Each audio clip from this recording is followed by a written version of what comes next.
बरोबर उत्तर द्यायचे. सांग, बुलढाणा जिल्ह्यात किती तालुके आहेत? माहित नाही. बरं, नाव सांगितले होते ते बरोबर सांगितले होते. सांग एकदा.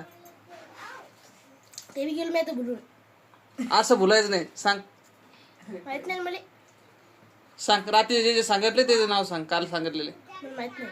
आणि माहित नाही एका शब्द काल सांगितले एकदा ना, काल सांगितले माहित पटापट नाही. सांगून दे ना. बाकी बदलते. जे सांगितले ते सांग. तेवढे सांग. तुमचं मला मेकर नाही. वाशिम बुलढाणा नाही, मेकर वाशिम रिसोड.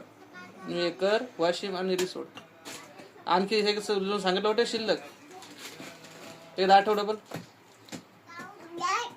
बरं, परत सांगितलं. आता सांगितले कोणते कोणते सांगितले? सांग सांग. मेकर रिसोड वाशिम. हे कोणत्या जिल्ह्यातले तालुके आहेत? माहित नाही. कोणत्या जिल्ह्यातले तालुके आहेत हे? माहित नाही मला. ते बाहेर आता काय सांगितलं तो आपण? सांगितलं नेमकं. आता नेमकं सांगितलं ना. मी काय विचारलं होतं? मी काय विचारलं होतं आता? मी आता काय विचारलं? मी प्रश्न काय विचारला होता? काय? तो उत्तर कशाच दिलं? मी प्रश्न काय विचारला होता? बस बस. काय मी प्रश्न काय विचारला होता तुला? माहित नाही.